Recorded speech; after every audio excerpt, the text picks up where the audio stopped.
It is said that every crisis holds both danger and opportunity. Many stories have been told of the dangers of hurricane season 2005. This story is about an opportunity to serve, and how it was used by the Maritime Administration and the American Merchant Marine. Hurricane Katrina's pounding of the Gulf Coast left New Orleans flooded and without electrical power.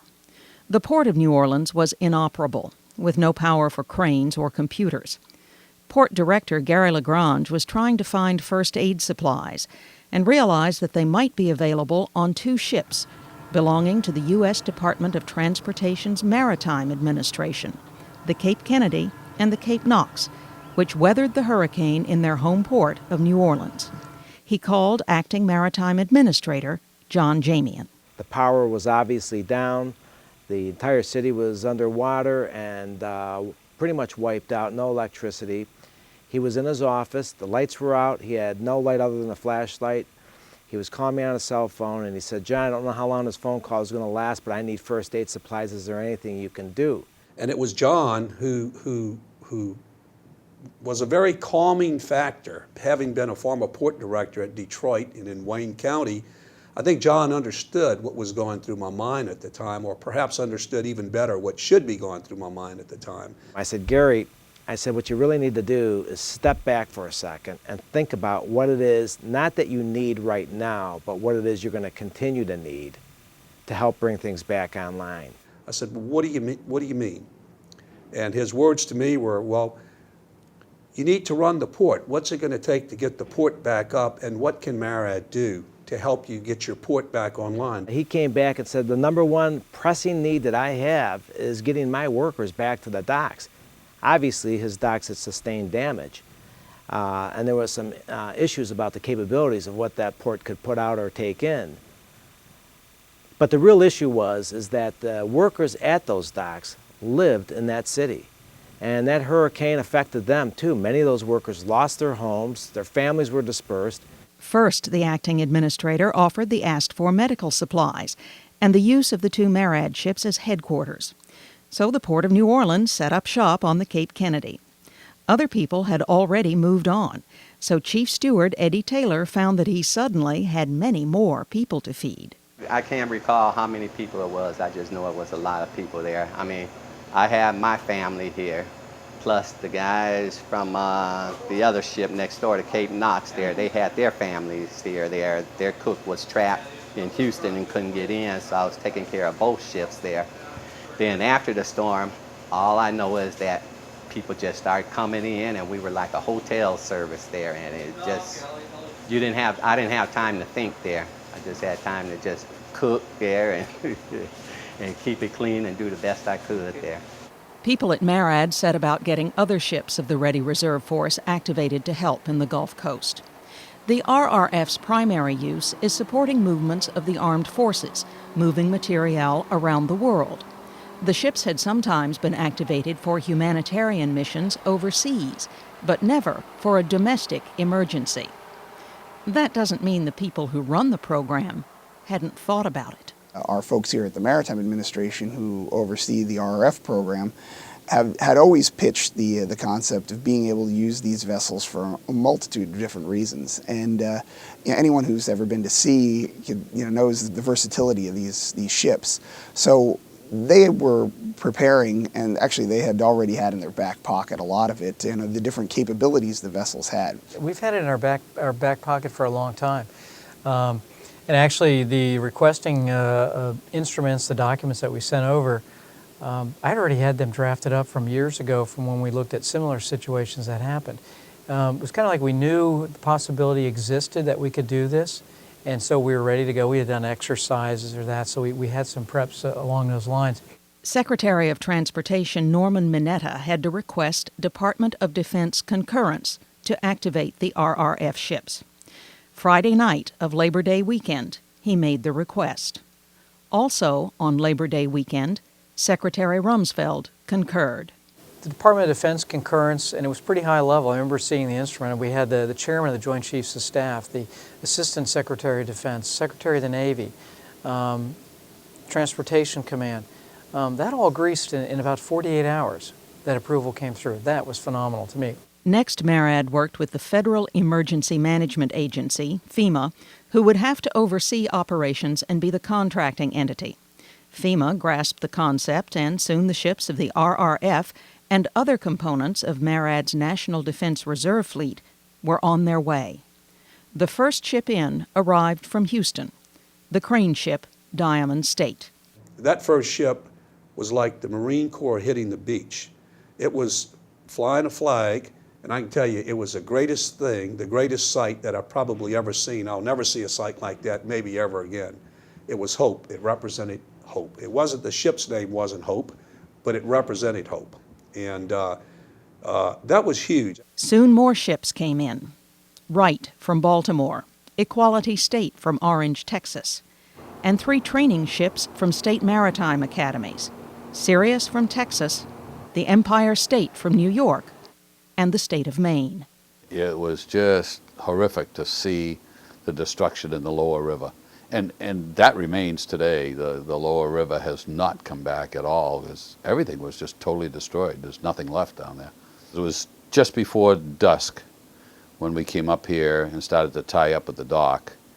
And you could see there were lights down in some of the taller buildings, not totally lit up, but around the perimeter of the taller buildings in the downtown area, there were some lights.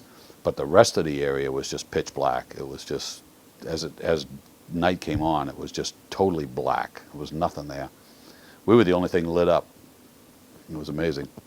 Soon the ships started to fill up with longshore workers, security workers, members of the National Guard, Coast Guard, FEMA workers, American Armed Forces Exchange Service, police officers doing recovery work, and chaplains. This has been terrific for us, and the facilities, just the little things, a laundry, a mess, a hot shower.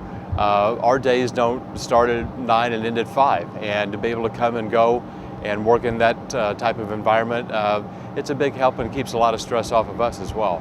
It's been a world of difference here. Without the Miriam ships, we could not be in operation. We could not have manned the vessels because we wouldn't have had any place to live. Months after Katrina, there were still few places to live.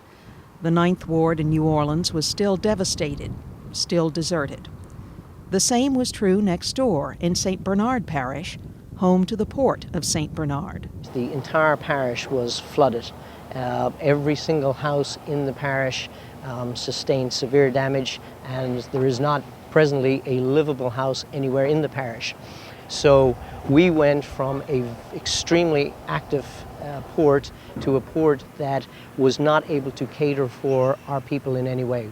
Many of our people, in fact the majority of the people working at this facility, lost their homes in the flood. So they and their families were displaced from this area. I would have to speak very highly of our port staff and people here, because the majority of our people came back to work. The unfortunate thing is we could not start any activities here in this area because there are no services available. There was no housing, there was no food. We could not cater for them nor ask them to come into this area because of the housing situation. The Ready Reserve Force ship Cape Vincent came up the Mississippi on one aid mission and stayed to house trailers, which in turn housed workers for the port.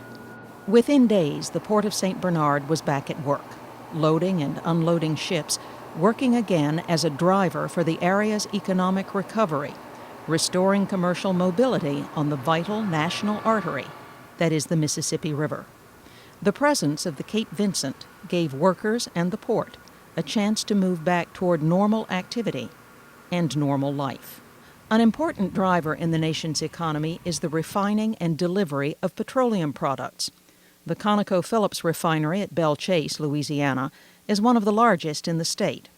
The refinery needed housing and feeding for large numbers of workers in order to get going again. The training ship Empire State gave them what they needed, even though it wasn't exactly what the captain was used to doing.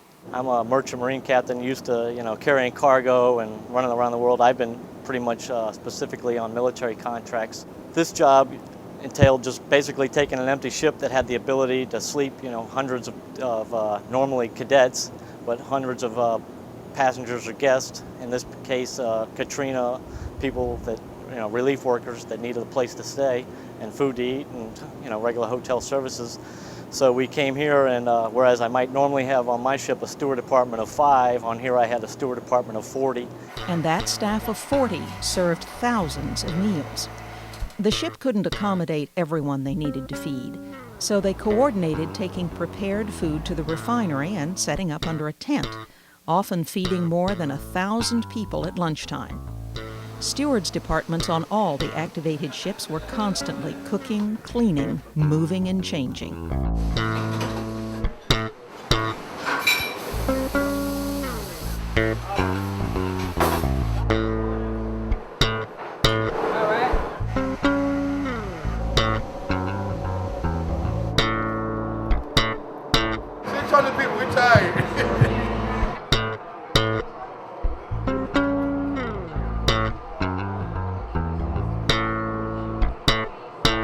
There was more to hurricane season than Katrina.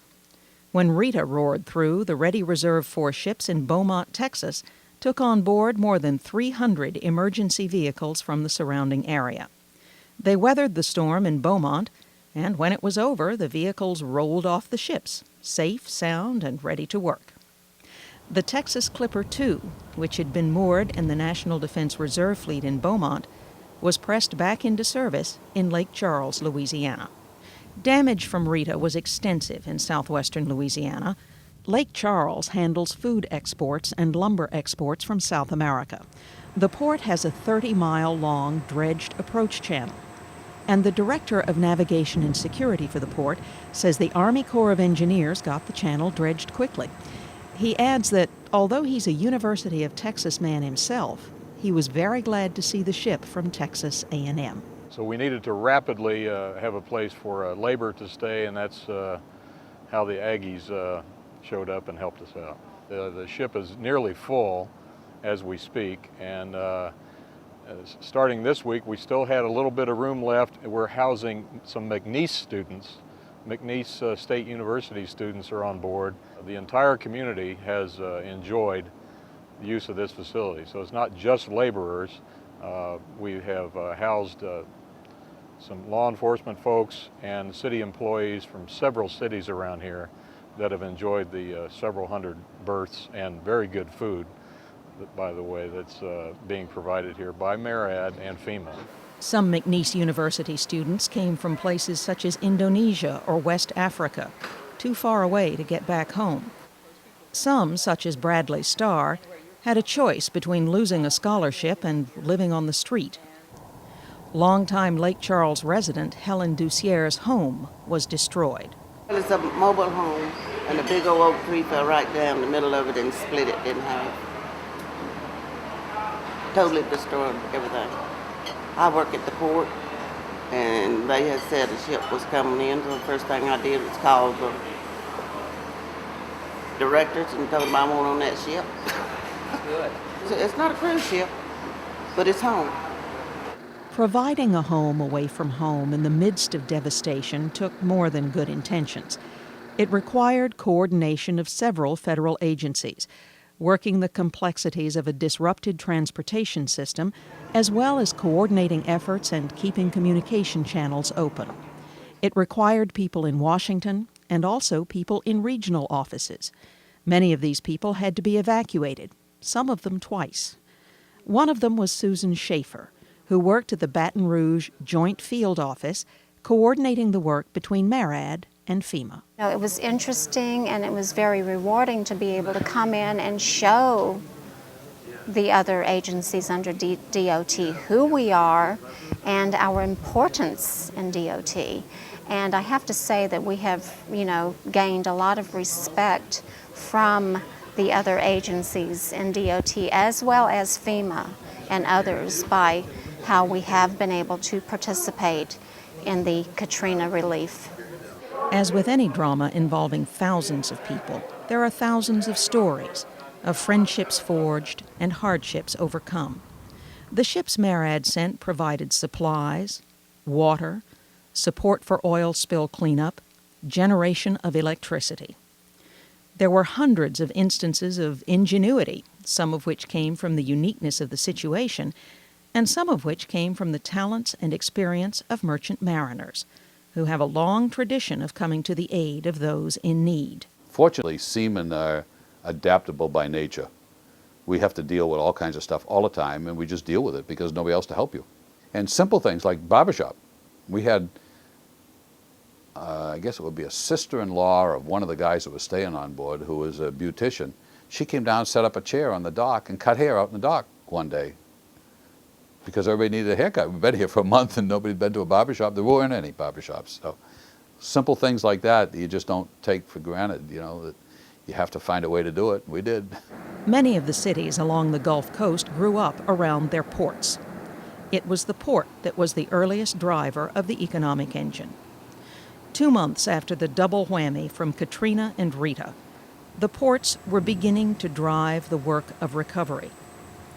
All told, MARAD ships served the Gulf Coast recovery effort for more than 6 months, from the time Katrina hit in August of 2005 until the last 3 ships left at the beginning of March 2006. The single biggest factor to bringing the city of New Orleans back was first the port coming back so early and unexpectedly.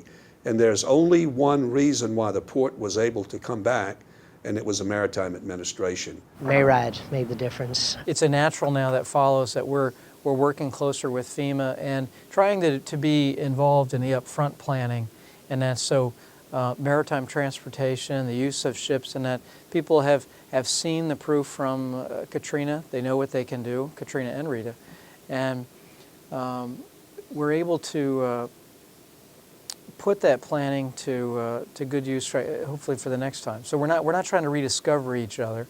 We already have an established relationship, and it's proven itself. It's proven its worth. In hurricane season 2005, the ships of the Ready Reserve Force proved themselves much more valuable than a lot of people realized. Future hurricane seasons are sure to hold danger. They may also hold other opportunities for service, for MARAD ships and merchant mariners.